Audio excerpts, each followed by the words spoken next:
That's him. That's him. Well, Tim, Mother, we're gonna get it. We're finally gonna get it.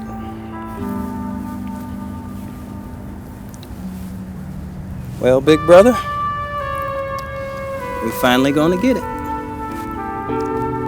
28 years to the day that you were convicted. You're going to return to Lubbock, standing 13 feet tall. 1 year for every year you were in prison. And like you wanted, Mother, you didn't want them to ever forget. They will never forget now. I'm proud of you.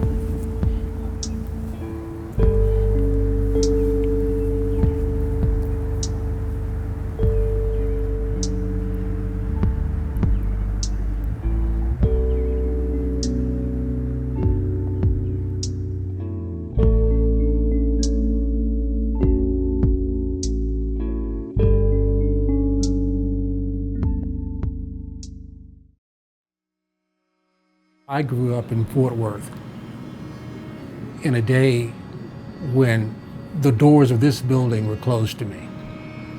A day when this newspaper, for the most part, wouldn't print a picture of a black person unless they had committed a crime against a white person. I mean, that's how I grew up. I went into journalism with the understanding that journalism could change things.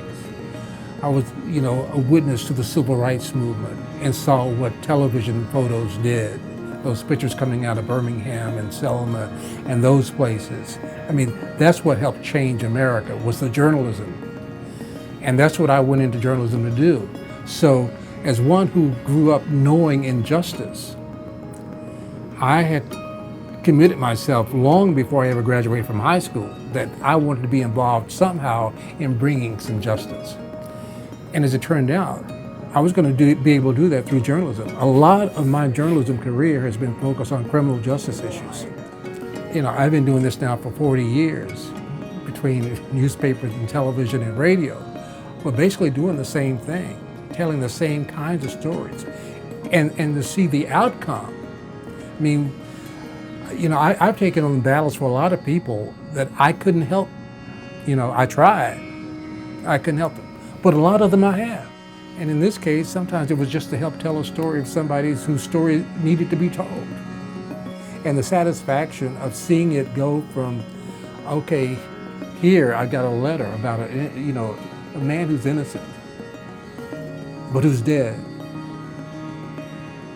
And what's the use of telling it other than to make sure that we correct what the system did wrong? We can't bring him back alive, but we can definitely tell his story.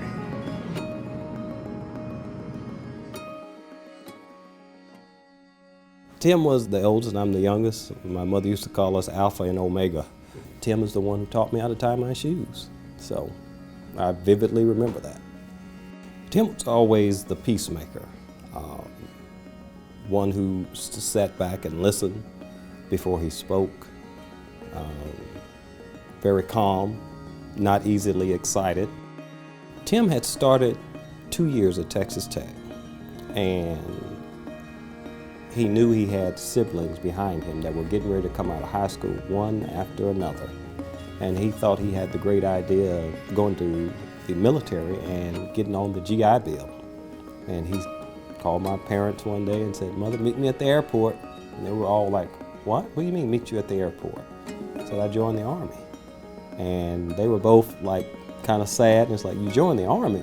"Yeah, for the GI Bill. That way you don't have to pay so much for the rest of them. I'll have mine paid for. I'll just have to sit out for about 4 years, and then I'll come back and it'll be paid for."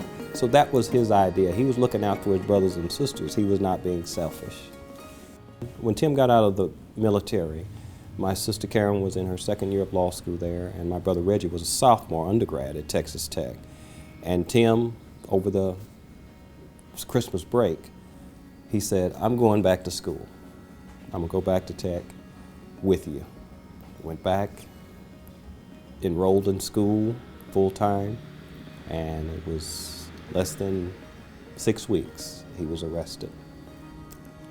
Tim became a suspect in the case when his roommate, who worked at a Mr. Gaddis Pizza, and Tim had his own car, and his roommate said, "Can you come pick me up?" Tim said, "Sure." Tim drove down to Mr. Gaddis Pizza. He saw a young lady walking outside, and like college students do. If you think it's attractive, you speak to them. She spoke back. He went inside. The young lady went inside the pizza restaurant, and she kept making eye contact. He made eye contact with her, but his roommate came out and said, "Hey, I'm not going to get off in time, so can you come back later?" He said, "Okay, I got a couple things to do. I'll be back." Well, that young lady had already walked out of the pizza parlor, and Tim got in his car, saw the young lady, let his window down when he was driving by, and he said, "Do you need a ride anywhere?" And she said, "No." He said, "You sure?" And she said, "No." She said, "Here, don't be afraid of me. My name's Tim Cole. Here's my driver's license, and here's my student ID. I go to Texas Tech." She said, "No, I'm fine." And he drove off. Well, that young lady turned out to be an undercover police officer. They were trying to set up a sting to bait the Tech rapist.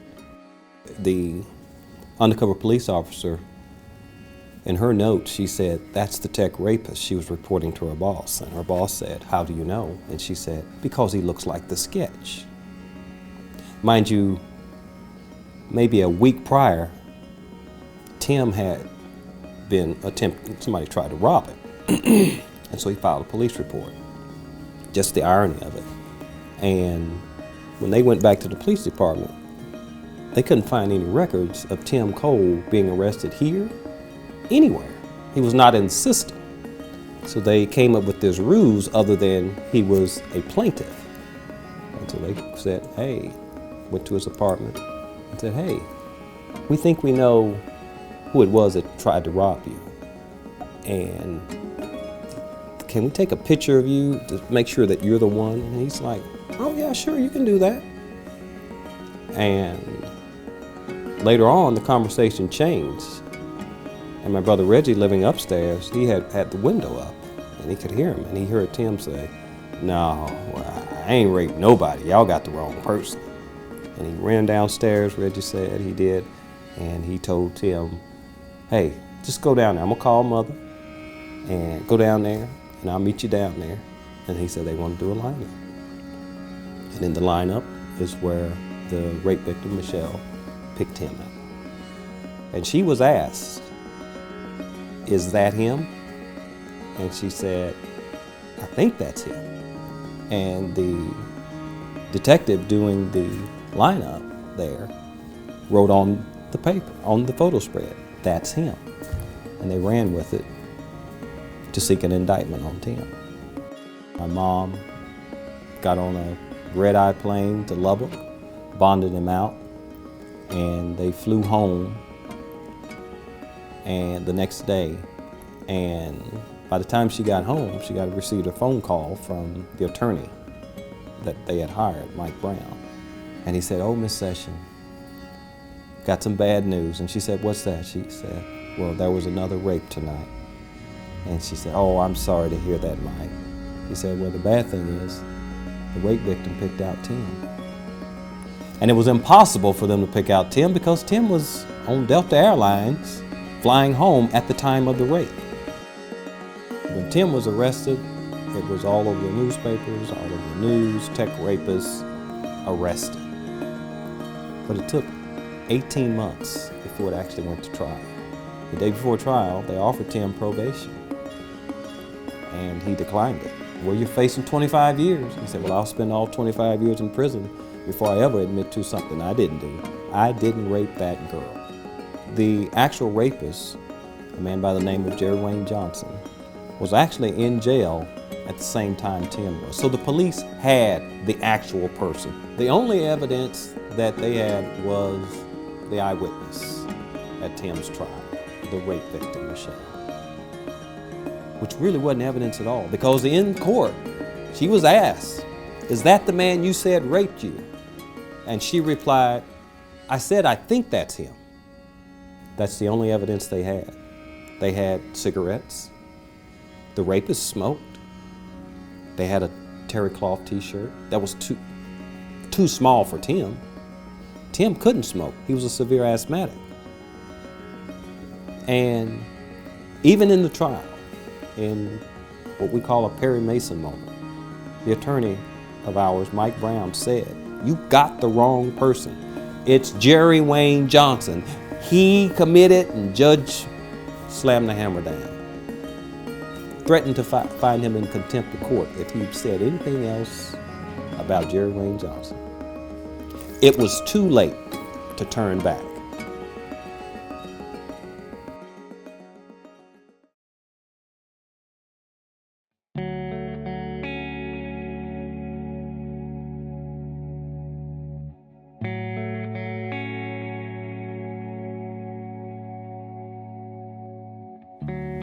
Tim handled prison. It was not his home. When I had children, my brother had children, life events, we'd send pictures. He'd send them back and comment on the back or on the piece of paper. He didn't put them up on the walls or anything like that, because that was not his home, and he was never going to make it his home. He had one incident. He got hit in the head with a sack of locks by accident. It was meant for somebody else.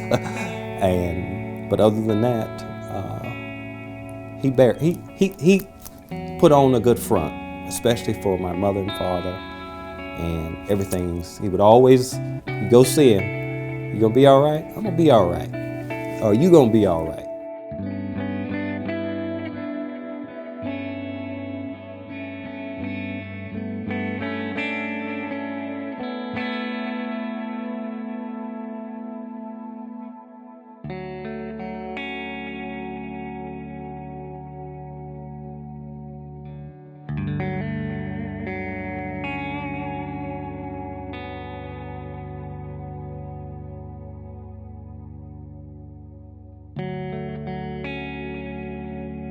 My brother Kevin called me, and I heard a bunch of screaming in the background. And all I heard him say was, come home, just come home, come to mother's. And I said, what is it? And he hung up. And I called back, and I said, what is it? He said, man, Tim's dead. I said, dead? What do you mean dead? They found him dead.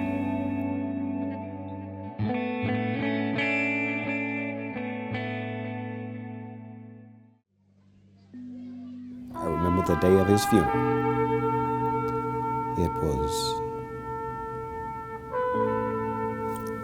It was chaotic, things like that, and you're thrust to do something. I'm the youngest, and you have to do something. And she said, today the world knows him as a convicted rapist. Neighbors, even some of my own family, thinks he did it. And she put her hat on straight, and she said, but one day, the world will know who my son really is. And she kept silently praying that prayer, and we went on through life until that letter came. It was May of 2007, Mother's Day weekend, ironically. A letter came in the mail addressed to my brother Tim. And letters had come in the past from people who were in prison, just wondering what happened, because Tim was at 7 different prison farms.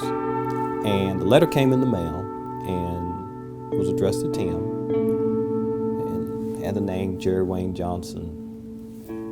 His address is inmate number on there. But this letter was different. My brother Rodney opened up the letter and he said, "Mother, there's a letter here for Tim." She was busy in the kitchen. She said, "Open it up, see what it says." He opened it up and he said, "Mother, somebody's playing some kind of sick joke." And she was like, "What do you mean?" And he said, "Read this." And the letter went something like this. "Dear Mr. Cole, you may remember me. Your attorney, Mike Brown, tried to show that I committed the rape that Lubbock wrongfully convicted you of. I will do whatever it takes to prove your innocence. Maybe through DNA testing, you can clear your name."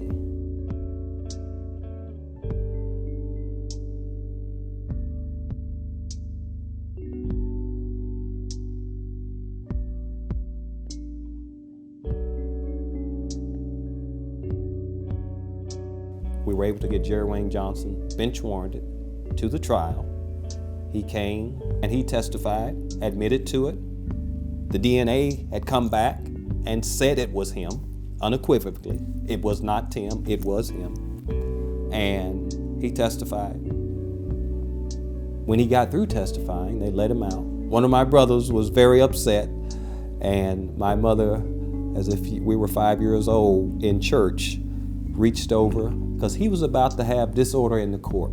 And my mother reached over and grabbed his leg, a 30-year-old man, and pinched it as hard as she could. And she said, "That'll be none of this." And Mr. Johnson was led out, and there were about 5 bailiffs. And the last bailiff, my mother leaned forward and she said, "Bailiff?" And he said, "Yes, Miss Session. Would you tell Mr. Johnson I said thank you?" Because I knew, and she knew. Some people didn't understand why she said that, but she said it because he didn't have to come forward. But she said, "I always prayed the prayer, Lord, whoever did this, please let them come forward." And he did.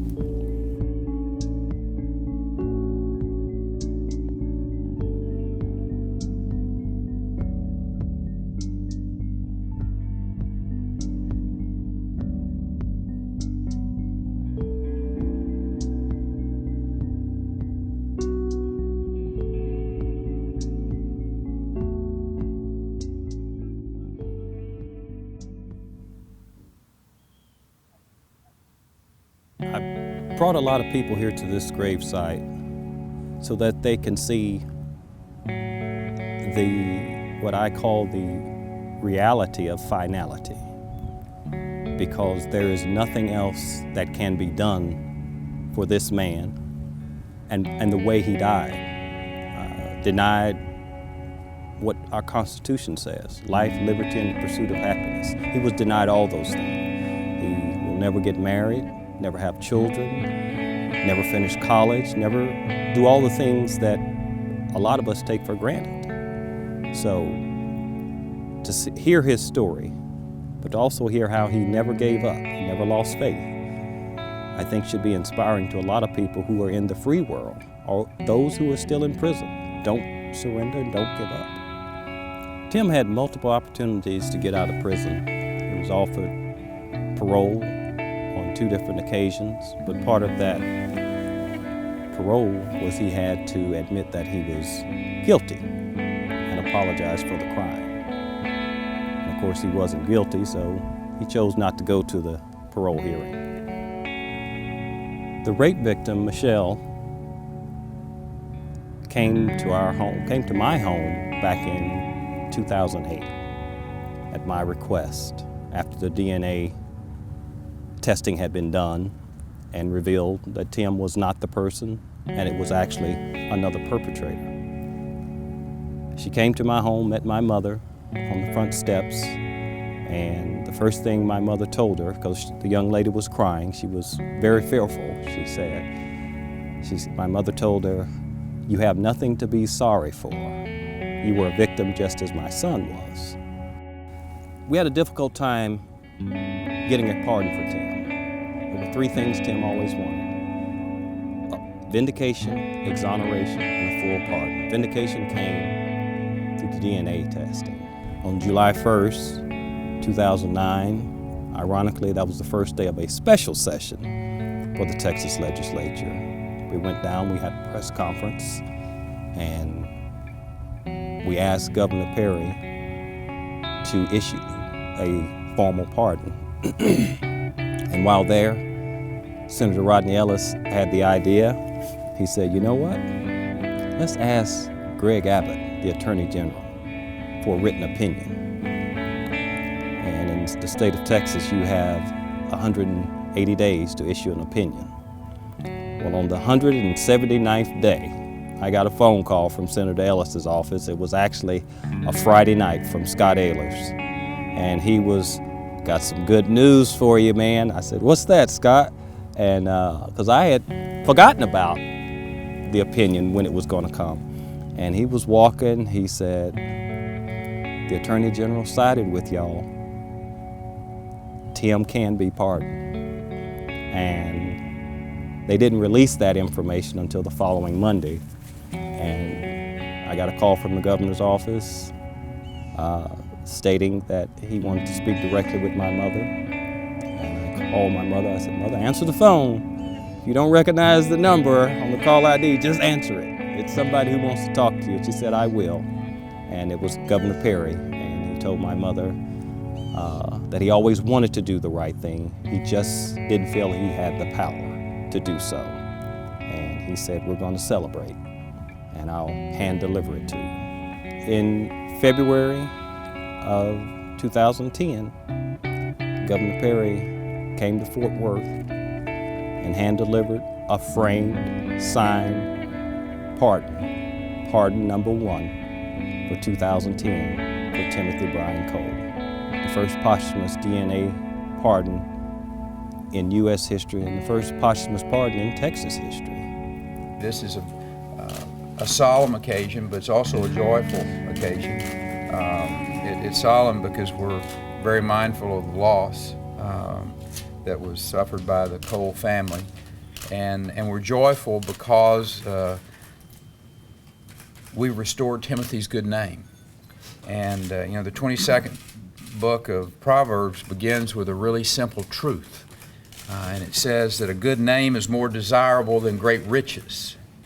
To be esteemed is better than silver or gold. Ruby, I know that means the world to you, and it means the world to me. To be here today, to look you in the eye, to tell you that your son is pardoned.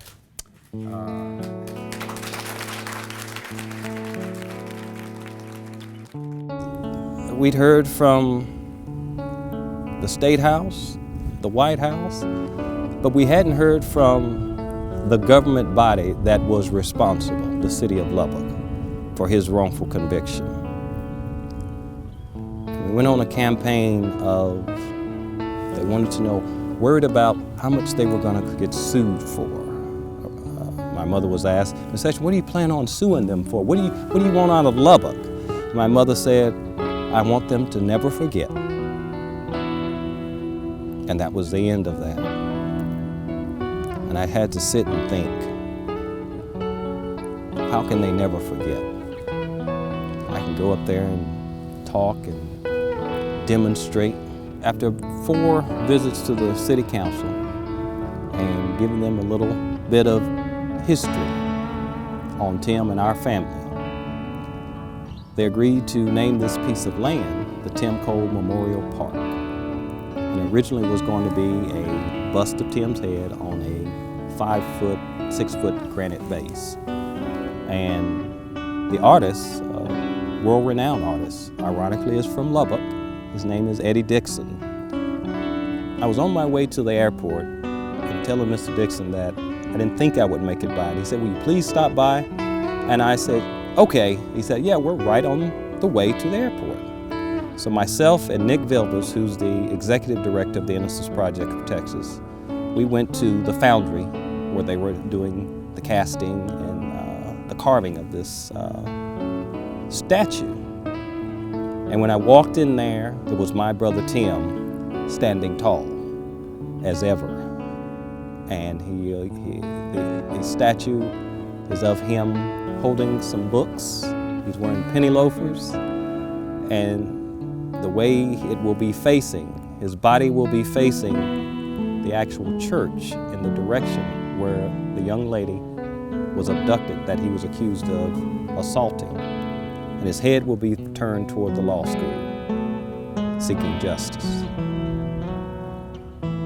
And to have it come true is one of my mother's wishes. I want them to never forget. So what better way to have a town never forget than to erect a 13-foot tall statue at the busiest intersection in the city.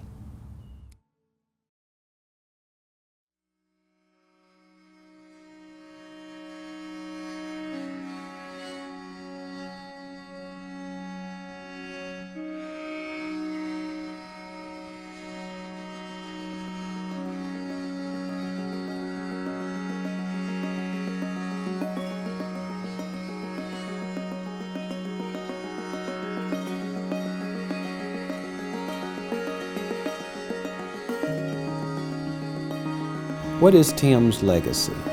I say it is the spirit of don't give up, don't surrender, the fight. In the book of Timothy, it reads, I fought the fight, I finished the race, and I kept the faith. And that's his namesake. That is Timothy.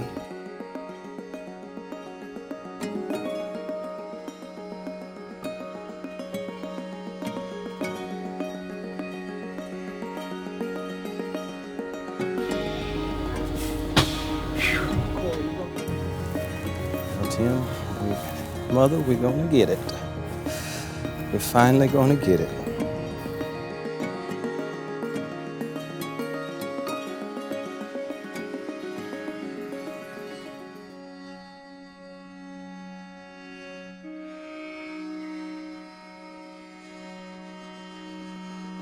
I don't know that we have any statues of African Americans here. And so the fact that Tim Cole is going to be an African American that is going to have a statue that memorializes his journey and his family's perseverance going toward justice. Timothy Cole, unfortunately, didn't live to see freedom, but we do have here today several of the exonerees from Dallas who will participate in this ceremony, who can attest to the issues that they've dealt with the criminal justice system. You know, we have a long way to go to make our criminal justice system work as it should, and this is a giant step that we're making today to unveil the statue and to have so many important people that are participating in the ceremony. And so I applaud Texas. Texas is leading the nation in exonerations. You know, this is Lubbock, but Dallas, we lead the nation from a city standpoint in exonerations. And so this is just an opportunity to extend that and basically to say to the nation that there's nothing wrong with looking at claims of innocence. In fact, it bodes well for our system, especially our criminal justice system. My name is Billy Smith. I'm an exoneree from Dallas County, and today is a significance to me in the way that it brings some stability to my life.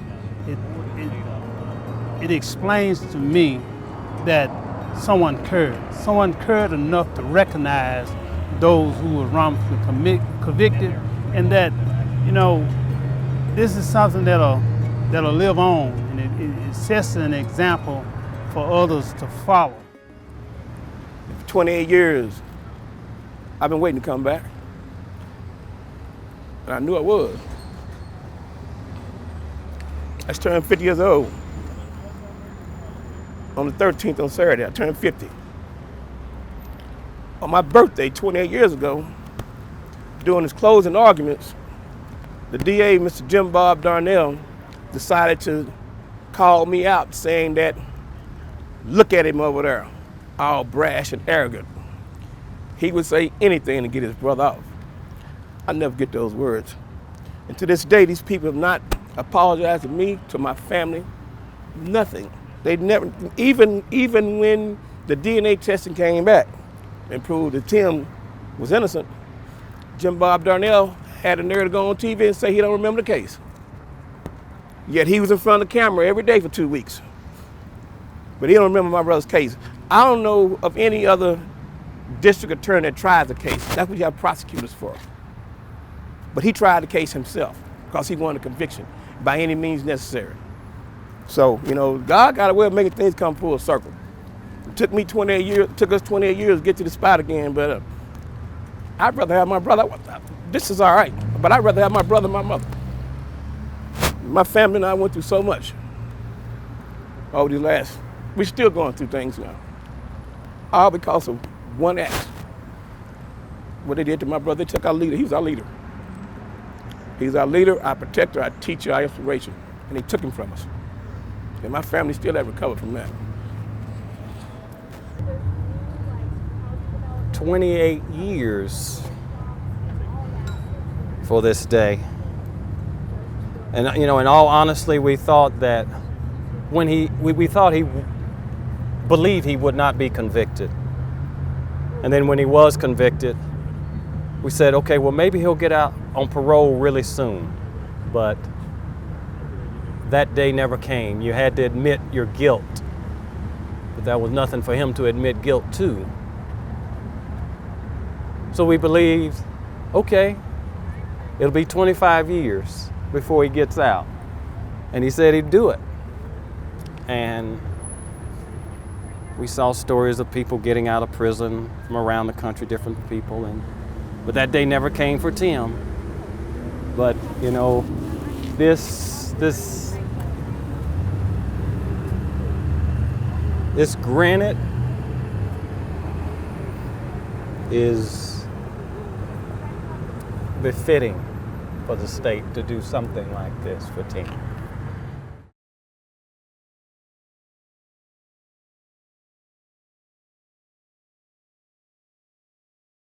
And I believe we have a responsibility to make sure that Tim Cole's life serves as an educating moment because it gives us the power to change things.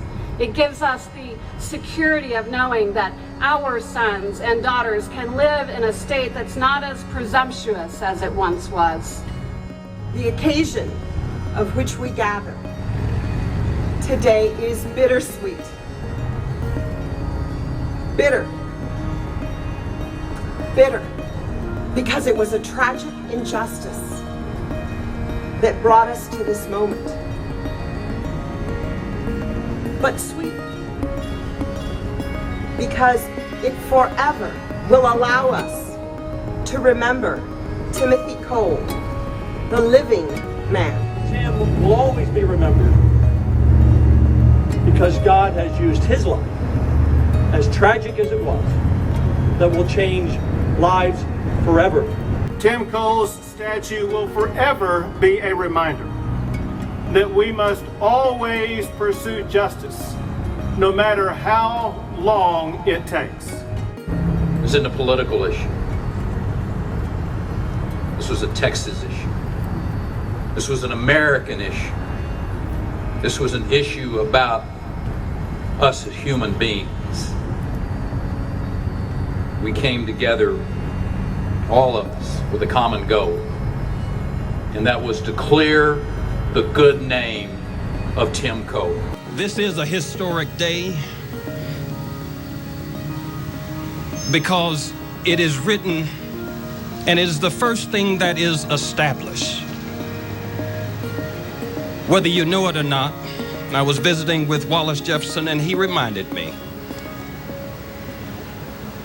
we the people of the United States, in order to form a more perfect union, establish justice.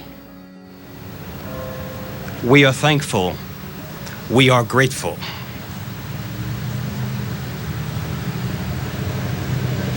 it is finished for Timothy.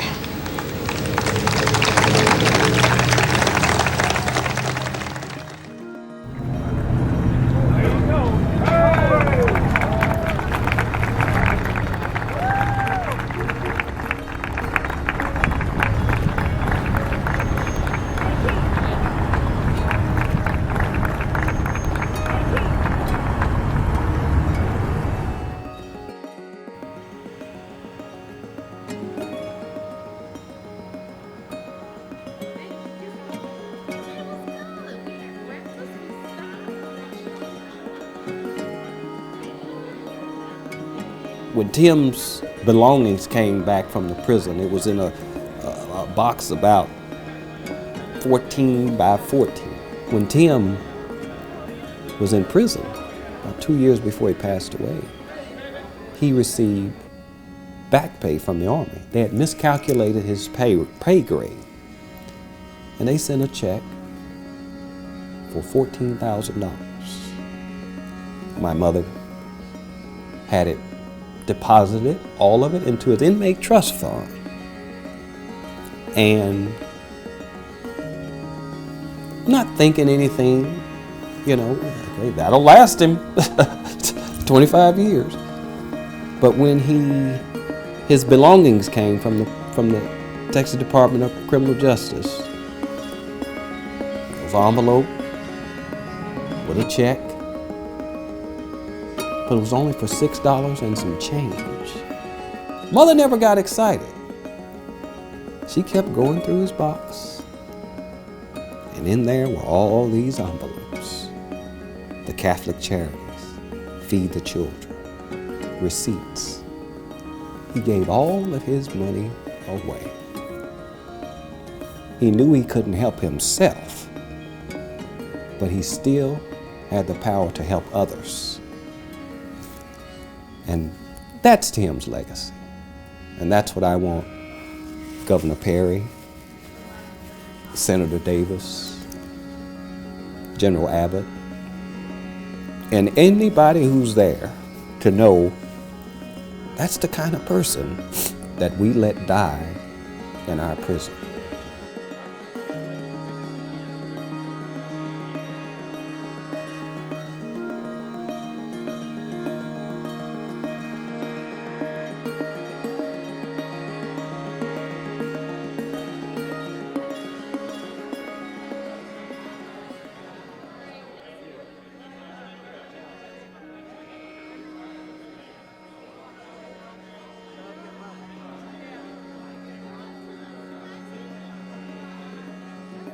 That's the legacy of Tim. Not that he went to prison, never got to prove his innocence. He knew he was innocent. We knew he was innocent. We just had to wait for the world to know he was innocent. That's his legacy.